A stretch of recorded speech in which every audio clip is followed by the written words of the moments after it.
पौराणिक ग्रंथों में देवी यशोदा को नंद की पत्नी कहा गया है। भागवत पुराण में यह कहा गया है, देवकी के पुत्र भगवान श्री कृष्ण का जन्म देवकी के गर्भ से मथुरा के राजा कंस के कारागार में हुआ। कंस से रक्षा करने के लिए जब वासुदेव जन्म के बाद आधी रात में ही उन्हें यशोदा के घर गोकुल में छोड़ आए तो उनका पालन पोषण यशोदा ने किया। भारत के प्राचीन धार्मिक ग्रंथों में बालक कृष्ण, भगवान श्री कृष्णा की लीलाओं के अनेक वर्णन मिलते हैं, जिनमें यशोदा को ब्रह्मांड के दर्शन, माखन चोरी और उसके आरोप में ओखल से बांध देने की घटनाओं का सूरदास ने सजीव वर्णन किया है।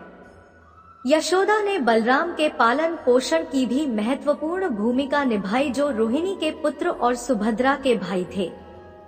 उनकी एक पुत्री का भी वर्णन मिलता है जिसका नाम एकांगा था। वसुश्रेष्ठ द्रोण और उनकी पत्नी धरा ने ब्रह्मा जी से यह प्रार्थना की, देव, जब हम पृथ्वी पर जन्म ले तो भगवान श्री कृष्ण में हमारी अविचल भक्ति हो। ब्रह्मा जी ने तथास्तु कहकर उन्हें वर दिया। इसी वर के प्रभाव से ब्रजमंडल में सुमुख नामक गोप की पत्नी पाटला के गर्भ से धरा का जन्म यशोदा के रूप में हुआ और उनका विवाह नंद से हुआ। नंद पूर्व जन्म के द्रोण नामक वसु थे। भगवान श्री कृष्ण इन्हीं नंदयशोदा के पुत्र बने। श्री यशोदा जी चुपचाप शांत होकर सोई थी। रोहिणी जी की आंखें भी बंद थी। जब वसुदेव ने यशोदा की पुत्री को उठाकर कान्हा को यशोदा के पास सुलाया तो अचानक सूतिका गृह अभिनव प्रकाश से भर गया। सर्वप्रथम रोहिणी माता की आंख खुली। वे जान गई कि यशोदा ने जन्म दिया है। रोहिणी जी दासियों से बोल उठीं, अरे तुम सब क्या देखती ही रहोगी? कोई दौड़कर नंद को सूचना दे दो।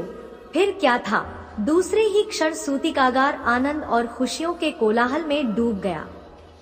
एक नंद को सूचना देने के लिए दौड़ी, एक दाई को बुलाने के लिए गई, एक शहनाई वाले के यहाँ गई।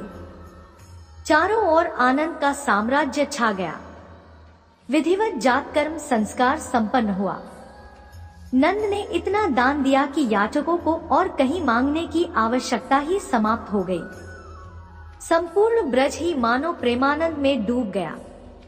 माता यशोदा बड़ी ललक से हाथ बढ़ाती हैं और अपने हृदय धन को उठा लेती हैं तथा शिशु के अधरों को खोलकर अपना स्तन उसके मुख में देती हैं। भगवान शिशु रूप में माँ के इस वात्सल्य का बड़े ही प्रेम से पान करने लगते हैं। कंस के द्वारा भेजी हुई पूतना अपने स्तनों में कालकूट विष लगाकर गोपी वेश में यशोदा नंदन श्री कृष्ण को मारने के लिए आई। उसने अपना स्तन श्री कृष्ण के मुख में दे दिया। श्री कृष्ण दूध के साथ उसके प्राणों को भी पी गए। शरीर छोड़ते समय श्री कृष्ण को लेकर पूतना मथुरा की ओर दौड़ी। उस समय यशोदा के प्राण भी श्री कृष्ण के साथ चले गए। उनके जीवन में चेतना का संचार तब हुआ जब गोप सुंदरियों ने श्री कृष्ण को लाकर उनकी गोद में डाल दिया। यशोदा नंदन श्री कृष्ण क्रमश बढ़ने लगे।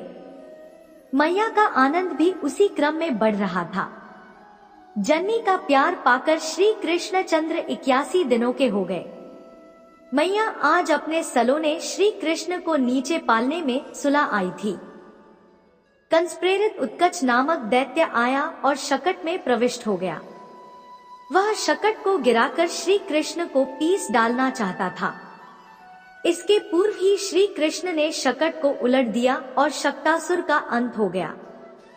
कृष्ण का मथुरा जाना। भगवान श्री कृष्ण ने माखन लीला, उखल बंधन, कालिया उद्धार, गोचारण, धेनुक वध, दावाग्नि पान, गोवर्धन धारण, रासलीला आदि अनेक लीलाओं से यशोदा मैया को अपार सुख प्रदान किया। इस प्रकार 11 वर्ष 6 महीने तक माता यशोदा का महल श्री कृष्ण की किलकारियों से गूंजता रहा। आखिर श्री कृष्ण को मथुरापुरी ले जाने के लिए अक्रूर आ ही गए। अक्रूर ने आकर यशोदा के हृदय पर मानो अत्यंत क्रूर वज्र का प्रहार किया। पूरी रात श्री नंद जी श्री यशोदा को समझाते रहे, पर किसी भी कीमत पर वे अपने प्राणप्रिय पुत्र को कंस की रंगशाला में भेजने के लिए तैयार नहीं हो रही थी। आखिर योगमाया ने अपनी माया का प्रभाव फैलाया। यशोदा जी ने फिर भी अनुमति नहीं दी। केवल विरोध छोड़कर वे अपने आंसुओं से पृथ्वी को भिगोने लगी। श्री कृष्ण चले गए और यशोदा विक्षिप्त सी हो गई। उनका हृदय तो तब शीतल हुआ जब वे कुरुक्षेत्र में श्री कृष्ण से मिली। रामश्याम को पुनः अपनी गोद में बिठाकर माता यशोदा ने नवजीवन पाया। अपनी लीला समेटने से पहले ही भगवान ने माता यशोदा को गोलोक भेज दिया।